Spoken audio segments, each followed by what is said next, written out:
2018년 7월 1일 하나님께서 저에게 주신 말씀은 이사야 53장 1절에서 9절입니다.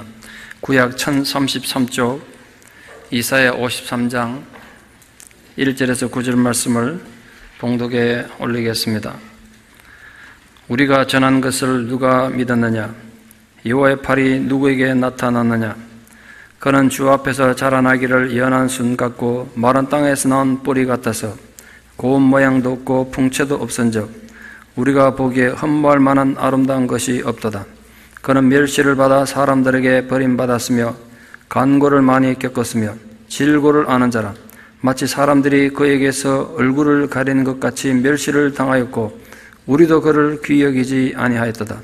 그는 실로 우리의 질고를 지고 우리의 슬픔을 당하였거늘 우리는 생각하기를 그는 징벌을 받아 하나님께 맞으며 고난을 당한다 하였노라. 그가 찔림은 우리의 허물 때문이요 그가 상함은 우리의 죄악 때문이라. 그가 징계를 받음으로 우리는 평화를 누리고 그가 채찍에 맞음으로 우리는 나음을 받았도다. 우리는 다 양 같아서 그릇 행하여 각기 제 길로 갔거늘 여호와께서는 우리 모두의 죄악을 그에게 담당시키셨도다. 그가 곤욕을 당하여도 괴로울 때도 그의 입을 열지 아니하였으며 마치 도수장으로 끌려가는 어린 양과 털 깎는 자 앞에서 잔잠한 양같이 그의 입을 열지 아니하였도다. 그는 곤욕과 신문을 당하고 끌려갔으나 그 세대 중에 누가 생각하기를 그가 살아있는 자들이 땅에서 끊어지면 마땅히 형벌받을 내 백성의 허물 때문이라 하였으리요. 그는 강포를 행하지 아니하였고 그의 입에 거짓이 없었으나 그의 무덤이 악인들과 함께 있었으며 그가 죽은 후에 부자와 함께 있었도다. 아멘. 지난 6월 20일 이집트와 사우디아라비아가 월드컵 경기가 있었습니다. 이집트가 먼저 한 골을 넣어서 신나게 이기고 있다가 사우디아라비아한테 2골 줘서 역전패 당했습니다. 경기를 보고 있던 이집트 축구 경기 해설가였던 압둘라임 모하메드 씨가 너무 충격받고 흥분하다가 심장마비로 죽었습니다. 어느 죽으면 너무 안타깝지 않겠습니까만 축구가 뭐길래 그래 죽나 말이야. 그 죽음에 누가 박수를 쉽게 보낼 수 있겠습니까? 더 심각하고 황당한 일은 중국에서 벌어졌습니다. 여러분 중국 사람들 노름 좋아하는 거 아시잖아요. 이 사람들이 이 월드컵 경기에도 누가 이기느냐 이래가지고 내기를 많이 했는데요. 한국과 독일이 경기가 있기 전에 독일이 누가 봐도 이길 것 같으니까 독일이 승리한다고 집 걸고 뭐 참 차 걸고 엄청 다 걸었는데 독일이 져버렸습니다. 그러니까 자살자가 속출했어요. 심지어 이 공룡 TV에서 독일이 축구 졌다고 해서 더 이상 죽지 마십시오 라고 방송을 해야 될 정도였습니다. 황당하지 않습니까? 정말 가치없는 죽음이 아닌가 이런 생각이 들었어요. 뉴스 보면서. 무엇을 위해 죽을 것인가? 그게 인간에게 던져진 가장 큰 삶의 숙제가 아닌가 이런 생각을 해봤습니다. 인간은 가치 있는 일을 위해서 스스로 목숨을 버릴 수 있는 이 온 우주의 유일한 생명체입니다. 어떻게든 잘 살아보려고 우리 서로 몸부림치죠. 남들보다 열심히 노력해서 돈 많이 벌어서 편안한 노후를 보내려고 누구나 애씁니다. 그걸 비판할 수는 없죠. 그러나 사실은 어떻게 잘 사느냐보다 더 중요한 건 어떻게 죽느냐예요. 왜냐하면 삶의 끝이 그렇게 살아봤자 끝은 죽음이니까. 죽음으로 끝난다고요. 삶과 죽음이 분리된 게 아니고 삶의 끝이 죽음이에요. 죽음이 삶의 마지막 종착지고 결론이기 때문에 한 번만 우리가 신앙에 늘어서 생각해 보면 어떻게 잘 사느냐보다 중요한 건 어떻게 죽느냐예요. 여러분 잘 죽으시기를 축원합니다. 근데 2부 예배는 아멘 하네요. 1부는 아무도 아멘 안 하던데. 그런 면에서 세상을 이처럼 사랑하사 십자가에 죽으신 예수 그리스도의 죽음은 실패도 슬픔도 아닌 위대한 승리이며 놀라운 거룩한 찬양이 되는 것입니다. 문제는 그 사랑에 큰 빚을 지고 사는 우리들이 어떻게 살고 어떻게 죽을 것이냐. 그게 이제 우리에게 남겨진 신앙의 빚이고 소명이고 숙제인 거죠. 1982년 1월 13일 워싱턴 DC는 때 아닌 냉해로 인해 가지고 한파로 인해서 몇몇 공항이 폐쇄되고 아주 어려움을 겪는 그런 상황이었습니다. 플로리다를 출발했던 에어 플로리다 90편은 워싱턴 국제공항에 도착해서 이제 다시 플로리다 돌아가기 위해서 승객을 실었는데 이 갑자기 한파가 닥치는 바람에 2시간 동안 공항에 발이 묶였습니다. 조종사가 짜증났겠죠. 그래서 예정 시간보다 늦은 오후 3시 59분에 드디어 이륙을 하게 됐습니다. 이륙하기 전에 보니까 할 줄로 나가다 보니까 부조종사가 보니까 날개에 얼음이 끼었어요. 날개에 얼음 끼면 날개가 이렇게 작동 안 하면 이 힘을 얻지 못한다고요. 그 조종사한테 기장한테 얘기했어요. 날개 얼음 끼었다. 그럼 거기 가서 날개 얼음 제거하고 가야 되는데 이 조종사는 주로 플로리다에 살다 보니까 따뜻한 지역만 다니다 보니까 날개 얼음 낀 것의 위험성을 제대로 파악도 못한 데다가 지금 2시간이나 기다리니까 짜증난 거죠. 빨리 가고 싶은 거예요. 그러니까 대충 얼음 제거하고 가자고 그래서 활주로 들어서서 올라섰습니다. 근데 비행기가 활주로 올라서서 활공해서 이루고 했는데 끝내 이 비행기가 고도에 도달할 정도로 양력을 얻지 못한 거죠. 그냥 추락하게 됐습니다. 이 포토맥 강 교각을 들이받고 추락했는데 그 포토맥 강 14번가 다리에 추락했습니다. 그 퇴근하고 집에 가던 사람들이 괜히 그 비행기 부딪혀가지고 4명인가 죽었습니다. 그리고 비행기 안에 타고 있던 대부분의 사람들은 그 부딪힌 충격과 날은 춥죠. 그러니까 추위 때문에 대부분 다 죽고 겨우 6명만 꼬리 날개 부분에 그 추운데 얼음 낀 포토맥 강에 살아남았습니다. 강에 얼음이 끼었으니까 배도 출발하지 못하고 해서 헬리콥터가 이제 16분이나 지나서 구조가 시작됐습니다. 그 과정에서 알랜드 D. 윌리엄스 씨는 끝내 구조되지 못하고 숨을 거두고 말았습니다. 차가운 물속으로 가라앉고 말았어요. 근데 놀라운 건 누구보다 먼저 알랜드 D. 윌리엄스 씨가 구조될 수 있었단 말이에요. 그에게 가장 먼저 이 구조 로프를 내려줬는데 자기에게 구조 로프가 올 때마다 옆에 사람이 계속 양보를 했습니다. 다른 사람 다 살리고 결국은 자기는 그 추운데 견디지 못하고 저체온증으로 심장마비로 사망하고 만 겁니다. 알랜드 D. 윌리엄스 씨는 인면식도 없는 사람들을 위해서 희생하면서 그들의 목숨을 건졌지만 자신은 죽음을 맞이한 겁니다. 인간은 누구나 죽음의 상황에 딱 직면하면 가장 원초적인 본능이 튀어나오게 돼 있고 자신의 종교성이 드러나기 마련입니다. 알랜드 D. 윌리엄스 씨가 얼어붙은 차가운 강물 속에서 생명줄을 남에게 쉽게 양보할 수 있었던 것은 그가 평소에 신앙을 실천하는 그런 하나님 사람이기 때문에 가능한 것으로 나중에 뒤에 밝혀진 거죠. 그의 희생은 그리스도의 희생과 사랑을 아주 극적으로 보여준 살아있는 증거였던 것입니다.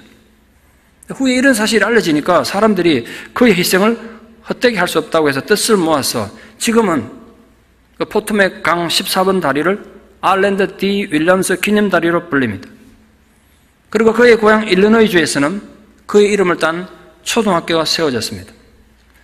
가수 사라 히크만은 그를 기리는 노래를 작사 작곡해서 발표해서 알랜드 D. 윌리엄스 씨의 희생적인 이 죽음의 경이감을 표했습니다. 그러면 지난주에서 말씀을 드렸는데 인류를 위한 하나님의 죽으심, 십자가에서 스스로 목숨을 버리신 예수 그리스도의 희생은 어떤 의미가 있겠습니까? 원래 우리 교회 주제가 뭔지 아시죠? 십자가 든든히 붙잡는 성도였지 않습니까? 제가 초기에 6주 동안 십자가 설교했고 많은 분들이 십자가 앞에 자기를 다시 발견했다고 충격받았다고 너무나 많은 분들이 고백하셨습니다. 그 고백이 지금도 살아있습니까? 그래서 제가 다시 묻습니다. 우리는 예수님의 그 십자가 죽음 앞에서 그 죽음을 어떻게 기념하고 어떻게 노래해야 하는 것입니까? 하나님의 사랑, 하나님의 구원은 결코 변하지 않습니다. 산이 흔들려 바다 빠지든지 그 바닷물이 솟아나고 뛰놀고 그것이 넘침으로 온 지구가 물에 잠기는 일이 일어나도 하나님은 변하시지 않습니다. 그렇다고 인간은 무조건 구원받습니까? 구원파 이단들 주장처럼 인간이 한번 구원받으면 무슨 짓을 저지르든 구원은 변하지 않는 것, 그건 맞습니까? 물론 하나님 변하지 않는 건 맞습니다. 그러니까 하나님 구원이 변할 리는 없죠. 하나님 구원이 변하지 않는 게 아니라 인간이 변하면, 인간이 그 구원에 대한 자세를 잘못하면 그 구원은 내게 무의미해지는 거예요. 이게 성경에 수없이 많은 경고예요. 결국 구원은 무조건으로 얻어지는 게 아니라 인간의 선택에 따라 결과가 달라지는 거예요. 인간이 거부하면 하나님 그 구원의 사랑은 진노로 바뀌는 거예요. 요한복음 3장 16절이 복음 중에 복음이라면 이 복음과 쌍벽을 이루는 또 다른 복음서가 하나 있습니다. 그게 오늘 우리가 읽은 이사야 53장입니다. 이사야 53장은 예수님의 십자가 사건이 있기 무려 700년 전에 메시아로 오실 예수 그리스도의 순환과 죽음에 대해서 예언한 노래입니다. 이게 운문으로 된 노래 가사란 말이에요. 여기에는 예수 그리스도의 죽음의 의미와 그 죽음이 우리와 어떤 관계가 있는지를 아주 입체적으로 노래하고 있습니다. 그래서 구약 속의 복음 중의 복음이라고 불립니다. 우리는 오늘 이 복음을 묵상하면서 예수 그리스도의 죽음에 대한 가치와 의미를 다시 한번 되새기고 십자가 든든히 붙잡는 성도가 되기를 축원합니다. 오늘 본문은 예수 그리스도가 고난당하는 하나님의 종으로 오실 것을 예언하고 노래하고 있습니다. 특히 메시아이신 예수가 당하는 이 세 가지 종류의 고난에 대해서 노래하고 있습니다. 오늘 그 중에 먼저 한 가지만을 좀 살펴보고 묵상해 보려고 합니다. 예수 그리스도께서 당하신 고난은 인간으로서 당하신 고난입니다. 예수님은 하나님의 메시아라는 이 거창한 이름과는 너무나 어울리지 않게 초라한 인간의 본성을 가지고 태어나셔서 인간이 마주치는 모든 고난을 맛보셨다는 것이 오늘 노래예요. 결코 영웅적 모습이 아니었단 말이에요. 이 고난받는 종의 노래는 이렇게 시작합니다. 우리가 전한 그 복음을, 우리가 전한 하나님의 그 간절한 마음을 누가 믿었고 들었냐? 아무도 안 들었다는 거예요.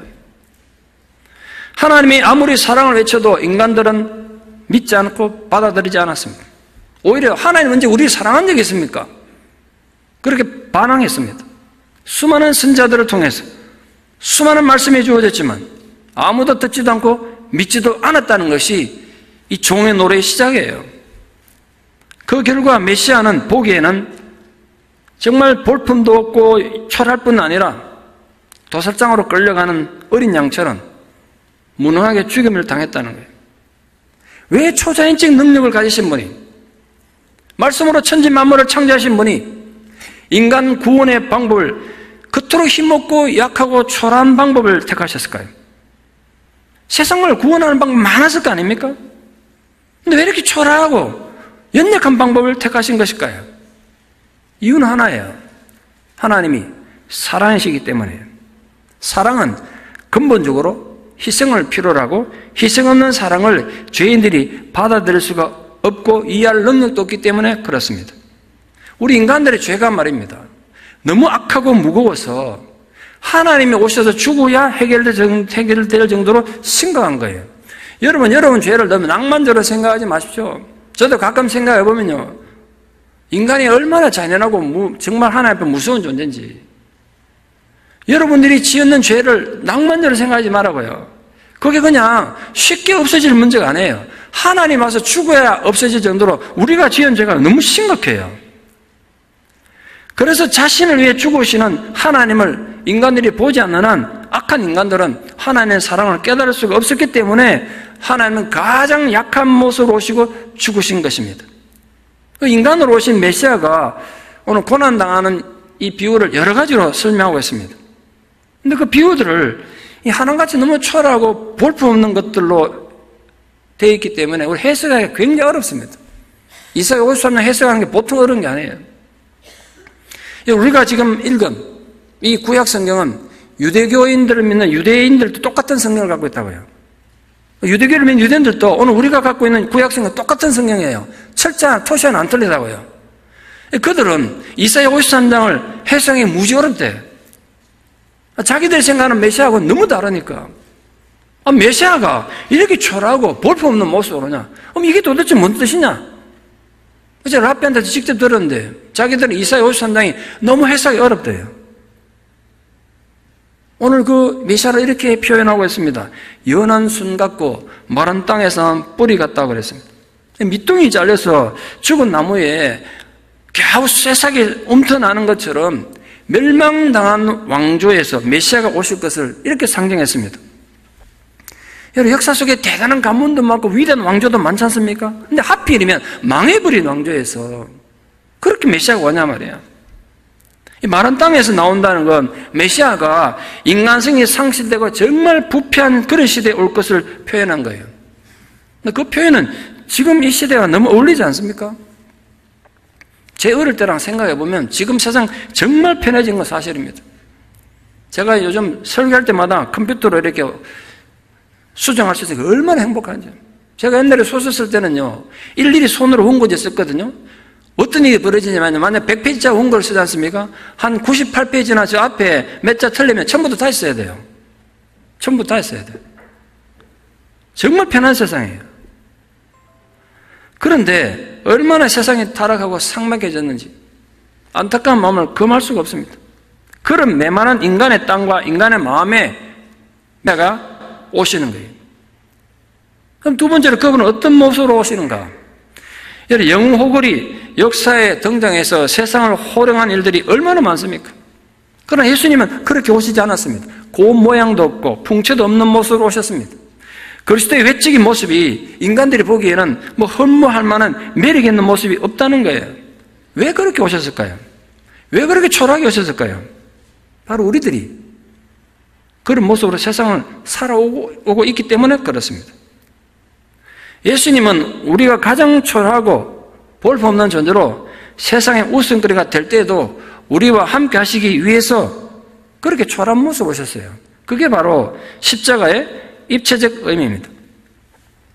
브리티시 갓 탤런트라는 경연 프로그램이 있습니다. 뭐 한국도 있고 미국도 있습니다만, 그런 연예인 뽑는 그런 프로그램은 주로 10대나 20대들 날씬하고 잘생긴 그런 청춘들이 참여하죠, 주로. 근데 한 번은 무려 나이가 47세나 된, 키는 짝달만하고 몸매는 똑 드럼통처럼 생긴, 정말 얼굴도 이상하게 생긴 아주머니가 하나 나왔어요. 이름은 수잔 보일이라는 여자인데, 등장하니까 사람들이 기가 막혀서 막 웃었다고요. 그 웃음은 비웃음이었어요. 이 심사위원들도 이 자리에 지금 뭐하러 나온지 아냐, 당신 보고. 왜 나왔냐, 우리 묻더라. 노래하러 나왔다니까. 심사위원들 기가 막힌 거야. 여기 지금 어떤 자리인데? 그 당신 여기 왜 나왔고 꿈이 뭐냐? 그러니까 이 수잔 보이라는 아주머니가 자기는 여기 나와서 가수 돼가지고 엘렌 페이지 같은 그 영국의 유명한 아주 날씬한 가수입니다. 그런 가수 되겠다고 그러니까 사람들 더 웃었습니다. 분명히 비웃음이죠. 지금 당신 노래할 거냐? 노래 하겠다고. 노래 해보라고. 하면 노래를 어떻게 하면 두고 보겠다. 팔짱 끼고 이렇게 듣더라고요. 수잔 보일이 노래를 시작하고 나니까 이들의 표정이 바뀌고 자세가 바뀌기 시작합니다. 노래가 마치고 났을 때 조금 전에 비웃음과 달리 관중들이 환호했습니다. 그 심사위원 중에 한 명이 이렇게 말하더라고요. 내가 지금 브리티시 갓 탤런트를 3년 동안 심사하고 있는데 지난 3년 통틀어서 오늘 가장 위대한 기적을 봤다고. 그래, 노래하는 걸 기적으로 표현하더라고요. 수잔 보일이 내려와서, 심사위원 내려와서 자기도 믿기지 않으니까 막 눈물을 흘리고 우는 걸 제가 설교를 위해서 다시 한번 찾아봤습니다. 지금 수잔 보일은 세계적 가수가 돼서 한국도 미국도 다녀간 걸로 알고 있습니다. 비록 외모가 고운 모양도 없고 흠모할 만한 풍채가 아니지만 그녀 노래가 사람들을 감동시키기에 충분했기 때문에 그렇습니다. 저는 수잔 보일 이 한 사람만의 문제는 아니라고 생각합니다. 너무나 많은 사람들이 낮은 자존감으로 인해서 늘 손해보는 느낌을 갖고 늘 외롭고 늘 무시당하는 느낌에서 자유롭지 못합니다. 때로는 우리가 남들의 말 한마디에 끝없이 무너지기도 하고 작고 사소한 말들에 의해서 깨지고 부서지기도 합니다. 이런 생각에는 가지지 못하고 배우지 못하고 뭐 별볼로 없는 사람만 그렇게 낮은 자존감 가진 것 같지만 제 경험을 보니까 안 그렇더라고요. 객관적으로 보면 모든 것을 가진 것 같은 사람인데 저런 사람에게 뭐 부족한 게 뭐가 있을까? 저 대단한 사람이 이렇게 생각하는 사람들도 아무것도 갖지 못한 사람 말 한마디 때문에 깨지고 부서지더라고요. 삶이 정말 어리석은 걸 생각해보면 자기는 그 사람들과 비교해서 비교가 안 되는 많은 걸 갖고 있으면서 그 말 한마디에 깨지더라고요. 인간이 그렇게 약한 존재예요. 우리는 그런 아픔과 약점을 갖고 있어요. 놀랍게도 예수가 탄생하기 700년 전에 오늘 이사야가 예언하기를 예수님이 바로 그렇게 보잘것없고 초라한 모습으로 이 땅에 오실 것을 노래했습니다. 그것이 오늘 이 종의 노래의 핵심입니다. 결코 화려한 영웅의 모습이나 자신의 위세를 떨치며 오지 않을 것이라고 했습니다. 여러분, 나라를 구한 영웅들 이야기가 얼마나 많습니까? 역사의 운명을 바꾼 누구도 패배자의 역사를 기억해 주지 않습니다. 누구도 실패자의 눈물에 누구도 패배자의 역사를 기억해 주지 않습니다. 누구도 실패자의 눈물에 관심을 두지 않습니다. 고대로부터 역사는 성자들의 기록이었지 않습니까?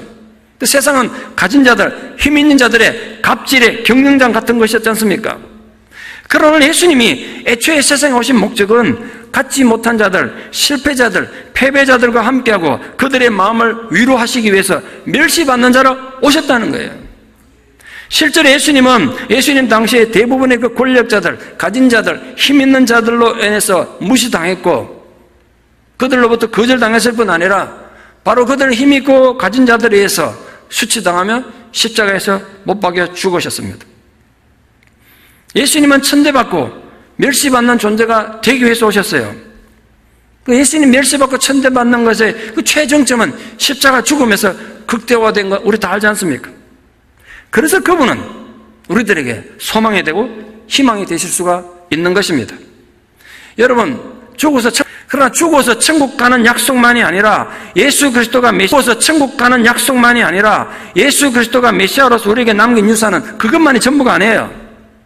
애초에 이 문제 많은 이 세상, 하나님의 구원이 없이는 존재할 수 없는 이 타락한 세상, 온갖 부조리하고 모순 덩어리인 이 세상에서 우리 삶을 지지하고 격려하고 우리와 마음을 함께 하시기 위해서 예수님 세상에 오신 것입니다. 세 번째로 그분은 그래서 간고를, 좀 쉬운 말로 슬픔을 많이 겪을 것입니다. 예수님 생애의 특징 중 하나가 끊임없는 슬픔입니다. 복음을 받아들이지 않는 인간들 향한 그 안타까움과 그분이 직간접적으로 겪으신 온갖 고난으로 예수님은 슬픔 가운데 사세들 운명을 갖고 이 세상에 오셨어요. 그러면 혹시 여러분 중에도 예기치 못한 슬픔과 상실로 인해서 마음이 쓰라리고 위축되신 분들이 있습니까? 너무나 큰 상실의 고통으로 눈물 짓고 있는 분들 계십니까? 내가 하나님을 신뢰하고 예수님을 이렇게 사랑하는데도 세상은 왜 나에게 이렇게 슬픔과 고통을 주는가? 그렇게 정기적인 우울증과 슬픔의 희생양이 되고 있는 분들 계십니까? 그때 예수의 십자가를 생각하십시오.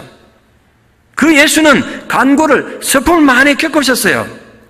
그래서 우리가 당하는 모든 슬픔을 이해하시고 그분이 가져가실 수 있단 말이에요. 우리가 당하는 모든 이해되지 않는 슬픔에 대해서 위로하실 수가 있습니다.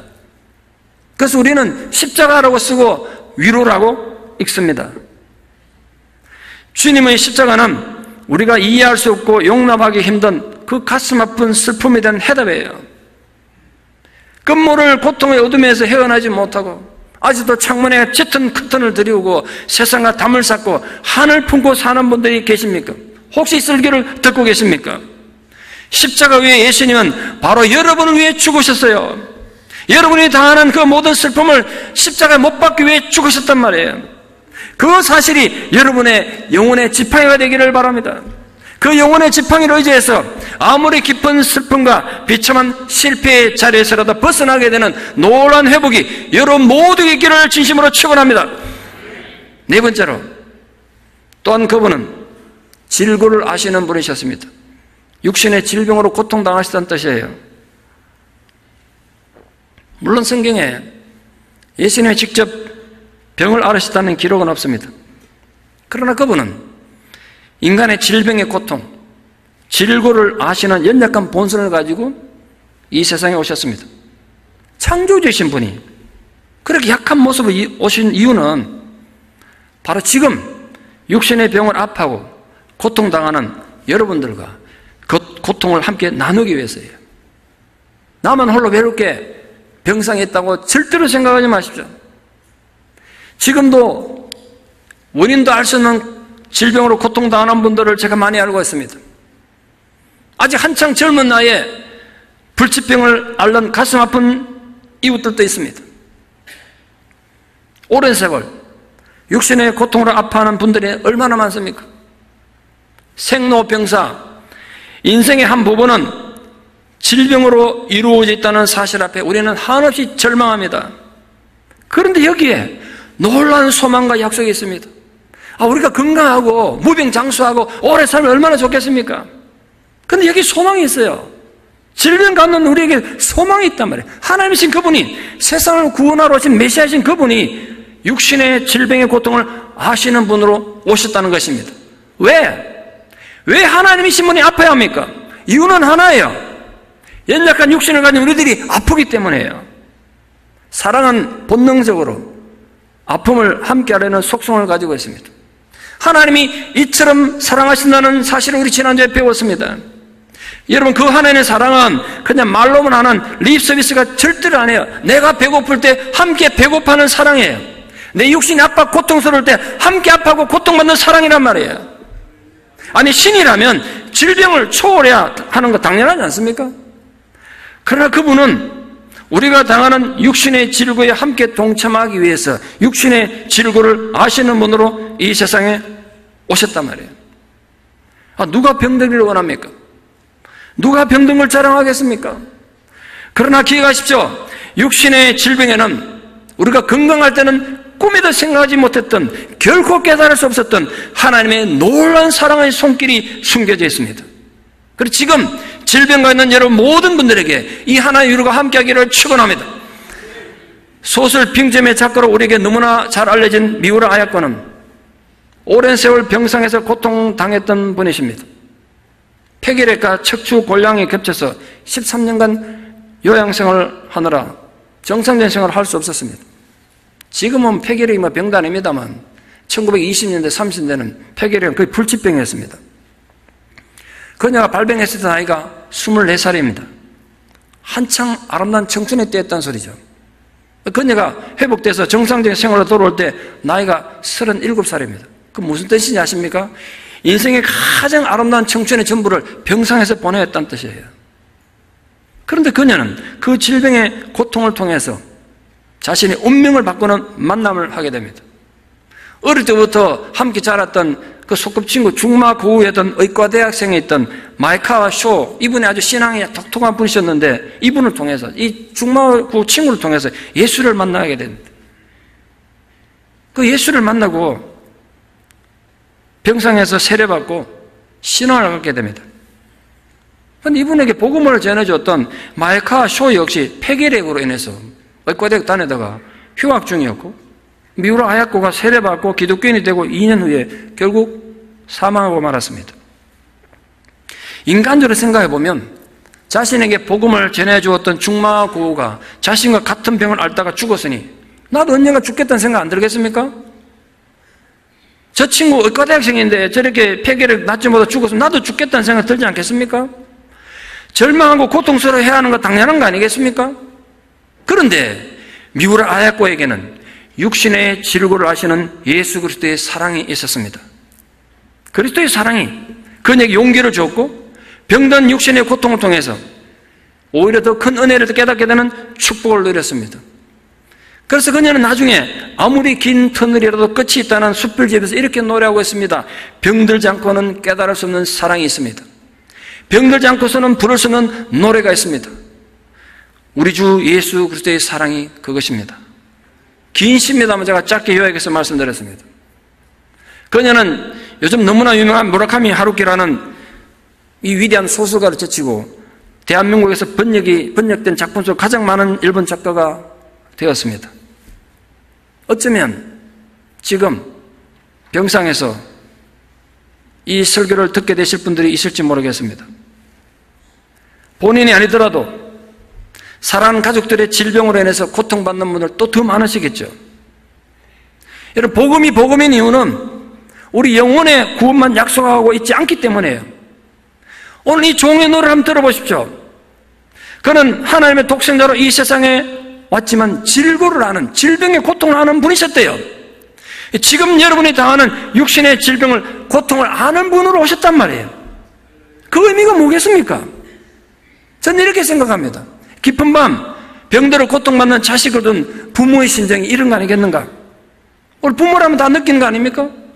내가 너 대신 아프기를 원하고 내가 너의 아픔을 대신하고 싶은 간절함으로 하나님이신 그분이 질고를 하는 분으로 오셨단 말이에요. 바로 우리들이 당하는 육신의 질고와 고통을 함께 하시기 위해서였습니다. 그러므로 지금 질병으로 고통당하는 모든 분들에게 이 사실이 위로가 되기를 바랍니다. 이 종의 노래가 어떤 약보다도 강한 치료자가 되기를 진심으로 축원합니다. 마지막 5번째로 종언어른은 그 정도에서 끝나지 않았습니다. 정말 민망하고 송구스러운 표현이 뒤따라오고 있습니다. 과연 이게 가능한 표현인지 되묻고 싶은 표현이 등장해요. 이 세상의 어떤 황제나 영웅보다도 존경받고 섬김을 받아야 마땅한 예수님이 문둥이 취급받고 무시당했다는 거예요. 나병은 고대시대 가장 무섭고 저주스러운 질병으로 인식됐습니다. 사람이 아주 흉측하게 변하니까 당연히 그랬겠죠. 사람들이 그래서 나병 환자를 보면 재수없다고 얼굴을 가리고 돌을 던지고 저주했습니다. 예수님이 이 땅에 와서 존경받고 대우받는 존재가 아니라 오늘 본문에 그런 표현이에요. 재수없는 문둥병자같이 무시당하고 외면당할 것을 노래했습니다. 만왕의 왕이요 만민의 구원자로 오신 분이 그토록 멸시와 천대를 실제로 받으셨고 끝내는 실오라기 하나 걸치지 못한 채 십자가 위에서 비참하게 죽으시는 순환을 당하셔야 했습니다. 왜 예수님이 그런 고통을 당하셔야 했습니까? 그건 바로 우리들이 살면서 그런 무시와 고통을 당할 것이기 때문에 그렇습니다. 멸시받고 거절당하는 것이 우리 인생의 모습이기 때문에 그래요. 여러분 그런 경험 없습니까? 설령 여러분이 문둥이처럼 외면당하고 거절당했다고 해도 부끄럽게 생각하지도 말고 분노하지 마십시오. 예수님이 우리를 대신해서 이런 경험을 다 가져가시기로 작정하시기 때문입니다. 예수님이 십자가에 달려 죽으신 것은 단지 우리가 지은 윤리적, 도덕적 죄만 사하기 위해서가 아니에요. 우리가 당한 그런 여러 가지 감정들에서 치유하시기 위해서예요. 여러분들 어린 시절 또는 성장 과정에서 아주 무가치한 존재로 거절당한 아픔을 예수님이 이미 다 경험하셨어요. 그분은 무시당하고 거절당하는 것이 어떤 느낌인지 다 아세요. 그래서 우리가 그런 거절과 무시를 경험할 때 철저히 우리와 동일시할 수 있는 그런 분이란 말이에요. 그러니까 이제는 우리가 더 이상 그런 거절감들, 무시당한 아픔들 때문에 마음의 감옥에서 한을 품으며 살 필요가 없단 말이에요. 많은 사람들이 우리를 무가치하게 여겼지만 하나님은 우리를 가치 있게 여기세요. 소중하게 느끼게 하셨단 말이에요. 그래서 더 이상 우리들이 마음의 철장에 갇혀 있을 필요가 없습니다. 그 어둠의 방에서 나와서 하나님의 자녀로 빛 가운데 살아가도록 하셨습니다. 이것이 복음입니다. 성령은 지금도 이 십자가 사건을 통해서 우리에게 말씀하고 계십니다. 예수는 우리의 슬픔을, 우리의 비애를, 우리의 죄악을, 우리의 부정함을, 그리고 우리의 징계를 대신 받으셨어요. 그 값으로, 그 대가로 우리는 평화를 얻었습니다. 그래서 예수님께서 담대하게 이렇게 우리에게 선포하신 거예요. 내가 너에게 주는 평강은 세상에 주는 것과 다르다. 세상에 주는 평강이라는 건 우리가 어떤 결핍된 부분이 채워질 때 얻는 겁니다. 그건 순간에 스쳐가는 거죠. 그러나 주님이 십자가를 통해 주신 평강은 세대와 세대를 넘고 역사와 역사를 넘어 계속되는 것입니다. 말씀의 결론을 맺습니다. 아마존 정글에서 선교를 하시던 한 미국 선교사님이 아마존 강을 건너가게 됐습니다. 아시다시피 아마존 강엔 사람 무릎 뜯는 식인 물고기 피라니아가 있지 않습니까? 강 건너기 전에 혹시나 하고 강을 이렇게 들여다봤더니 피라니아들이 이빨을 탁 드러내고 선교사님 도르게만 무릎 뜯으려고 우글거리고 있었습니다. 그 속에 발 담갔다면 뼈도 추리지 못하고 죽을 것 같았습니다. 큰일 났습니다. 진퇴양난입니다. 강은 건너야 되는데 둘러봐도 방법도 없고 어떻게 해야 되나 고민하고 있는데 그때 원주민 몇 명이 가축대를 몰고 강에 나타났습니다. 선교사님 놀라서 물었습니다. 자기 이제 혼자 몸도 힘든데 저 사람들 가축대 데리고 이 피라니아 우글거린들 건너가겠다는 소린지 그 사람도 놀라서 물었습니다. 당신들 지금 이 강을 건너겠다는 거냐고. 건널 거라고. 오히려 이 선교사님 보고 이 원주민이 물었습니다. 당신도 이 강을 건너기 원하냐고? 내가 강을 지금 건너려 기다리겠다. 그럼 자기들 따라오라는 거예요. 놀랍게도 이 사람들이 가더니 강가에 가더니 염소 한 마리를 딱 들고는 강에다 집어 던졌습니다. 그러니까 일시에 피라니아들이 그 염소떼를 막 달려들었죠. 그때 이 원주민이 이렇게 소리친 거예요. 이 염소가 이 피라니아 다 물어 뜯기기 전에 빨리 건너가야 된다는 거예요. 그 염소 한 마리 희생 때문에 이제 무사히 강을 다 건넌 겁니다. 그러나 선교사는 이렇게 고백하더라고요. 자기는 예수님의 사랑, 예수님의 희생 많이 설교하고 설명했지만 그날 대속의 죽음이 뭔지를 살아있는 의미를 봤다는 거예요. 여러분, 예수님은 우리를 살리기 위해서 죽음의 강물 속으로 자신을 희생제물로 던져주신 것입니다. 그러니까 우리가 주님의 십자가를 생각할 때마다 꼭 기억해야 될 것이 있습니다. 그건 단지 죄의 해결이라는 종교적이고 내세적인 문제만을 해결하기 위한 것이 아니라는 것입니다. 주님은 우리의 과거의 상처와 죄의 결과로 인한 모든 고통스럽고 수치스러운 기억들과 우리가 견디기 힘든 모든 종류의 고난들을 함께 십자가에 못 박으셨습니다. 그런데 우리가 다시 왜 그 상처와 수치를 들추어내고 아파하고 부끄러워해야겠습니까? 아파하지 마십시오. 부끄러워하지 마십시오. 여러분 모든 수치와 부끄러움 주님 이미 십자가에 다 못 박으셨어요. 주님은 우리의 제 문제뿐만 아니라 우리 억울함도, 우리 실패감도, 우리가 받은 상처들, 우리가 무시당했던 그 아픔의 기억들을 치유하시기 위해서 멸시받아 죽으신 거예요. 그런 상처와 상실감들을 우리를 끊임없이 괴롭히고 관계를 파괴하고 우리 영혼과 마음 안에서 하나님 평화를 파괴하는 것들 아닙니까? 바로 그런 모든 상실감과 거절감들을 예수님이 지시고 십자가로 올라가신 거란 말이에요. 십자가는 그런 의미를 갖고 있습니다. 여러분의 모든 죄성과 함께 여러분의 모든 슬픔도 주님이 지고 가셨음을 믿으시기 바랍니다. 그러므로 여러분이 지금 어떤 상황에 있든지 상관없이 여러분 모두에게 예수 그리스도의 그 보혈의 공로로 인한 진정한 자유와 치유와 평화가 있기를 진심으로 축원합니다. 기도드리겠습니다. 사랑의 하나님, 오늘도 주어진 이토록 사랑하신 하나님의 사랑을 인하여 감사를 드립니다. 오늘 이 끝이 없는 종의 노래를 인하여 우리가 얼마나 하나님 앞에 존귀한 존재를 다시 깨닫습니다. 우리 지나간 실패와 거절감들과 배신당한 마음들과 그 뼈아픈 수치심들이 결코 우리 발목을 잡을 수 없음을 우리 주 예수 그리스도의 이름으로 선포합니다.